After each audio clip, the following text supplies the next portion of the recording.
वट सावित्री पूजा की विधि क्या है। तो फ्रेंड्स, वट सावित्री की पूजा में काले चने का विशेष महत्व होता है। तो आप एक रात पहले ही काला चना भिगो कर रख दें। उसके बाद सबसे पहले हमें पूजा के लिए ऐपन तैयार करनी होती है। तो आप चावल।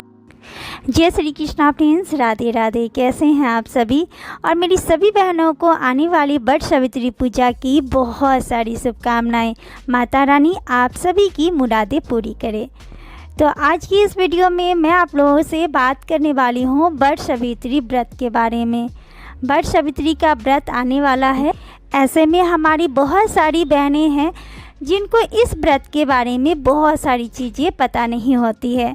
तो उनको लगता है कि हमारे घर में कोई बड़े बुजुर्ग होते तो वो बताते कि इस व्रत को कैसे किया जाता है, पूजा किस तरीके से की जाती है। तो फ्रेंड्स, ऐसे में आज की इस वीडियो में मैं आप लोगों को बताऊंगी कि अगर आप वट सावित्री की व्रत रखना चाहती हैं या रखती हैं, क्योंकि ये व्रत सुहागन महिला अपने पति की लंबी आयु और सुखी वैवाहिक जीवन की मनोकामना से ही इस व्रत को करती हैं। वट सावित्री की व्रत करने से सुख समृद्धि और संपूर्ण सौभाग्य की हमें प्राप्ति होती है। इसलिए सभी सुहागन महिलाओं को अगर अपने पति की लंबी आयु चाहती हैं तो इस व्रत को जरूर करना चाहिए। तो चलिए हम जानते हैं कि इस व्रत का नियम क्या है, विधि क्या है, सामग्री हमें क्या चाहिए, फेरे हम कितने बार लगाएंगे, नई साड़ी पहने या हम पुरानी भी साड़ी पहन सकते हैं। तो सारी महत्वपूर्ण बातें इस वीडियो में मैं आप लोगों को बताने वाली हूँ, ताकि अगर आप इस व्रत को पहली बार भी करने जा रही हैं तो आपको इस व्रत को करने में कोई दिक्कत ना हो। तो चलिए हम सबसे पहले जान लेते हैं कि इस व्रत का नियम क्या है। तो फ्रेंड्स, इस व्रत का नियम का पालन आपको एक दिन पहले से ही करना चाहिए। एक दिन पहले ही आपको बाल धोकर नहा लेना चाहिए, अपने नाखून काट लेने चाहिए और शुद्ध हो जाना चाहिए। आपको बिना लहसुन प्याज वाले भोजन उस दिन करना चाहिए। और आप दूसरे दिन, जिस दिन व्रत है, उस दिन आपको सुबह सवेरे जल्दी उठकर स्नान आदि कर लेना चाहिए। और वट सावित्री का व्रत सुहागन महिलाओं का व्रत है, तो आपको उस दिन 16 श्रृंगार करनी चाहिए। इसके बाद वट सावित्री की व्रत में कुछ जगह पर नई साड़ी पहनकर पूजा करने की रिवाज होती है और कुछ जगह पर शादी की जोड़ा पहनकर भी इस पूजन को किया जाता है। तो अगर आप इस व्रत को पहली बार कर रही हैं तो मैं तो यही कहूँगी कि आप नई साड़ी पहनकर इस पूजन को करें, या आपके घर में पहले से ही इस पूजन को किया जाता है और शादी की जोड़े पहने जाते हैं तो आप शादी की जोड़ा पहनकर भी इस पूजन को कर सकते हैं। या आपके पास जो भी लाल पीले रंग की चटक साड़ी हो, स्वच्छ साड़ी हो, आप उससे भी पहनकर पूजा कर सकते हैं।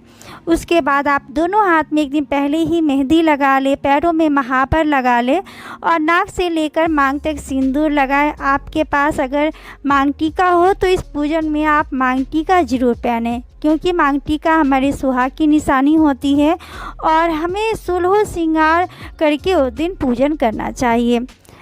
जब आप तैयार हो जाएं तो सबसे पहले आप अपने घर के बड़े बुजुर्ग का आशीर्वाद लें, क्योंकि जब भी आप कोई अच्छा काम करने जा रहे होते हैं तो उसमें बड़े का आशीर्वाद होना बहुत ज़रूरी होता है। तो कोई भी पूजा हो, उसका शुरू और समापन दोनों बड़ों का आशीर्वाद लेकर ही हमें करना चाहिए। तो चलिए अब हम जानते हैं कि वट सावित्री पूजा की विधि क्या है। तो फ्रेंड्स, वट सावित्री की पूजा में काले चने का विशेष महत्व होता है। तो आप एक रात पहले ही काला चना भिगो कर रख दें। उसके बाद सबसे पहले हमें पूजा के लिए ऐपन तैयार करनी होती है।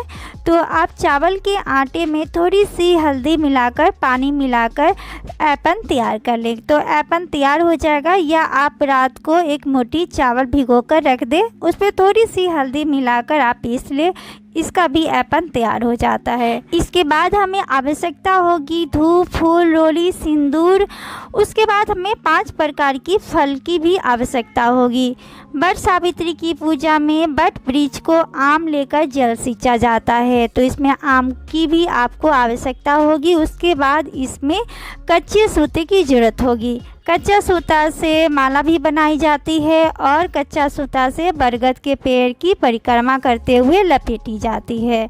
इसके बाद प्रसाद के लिए भीगे हुए चने, 5 प्रकार की फल, पूरी, गुलगुला या आप मिठाई भी ले सकते हैं। तो ये सारी चीज़ें प्रसाद में प्रयोग में लाए जाते हैं। इसके अलावा जो सबसे महत्वपूर्ण होता है वट सावित्री की पूजा में वो होती है बांस का पंखा। तो अगर आपको बांस का पंखा मिल जाती है तो आप इस पूजा में ज़रूर शामिल करें। इसके अलावा एक सुपारी में मौली लपेटकर आप गणेश जी के रूप में ले लें, क्योंकि किसी भी पूजा से पहले सर्वप्रथम हम गणेश जी की पूजा करते हैं।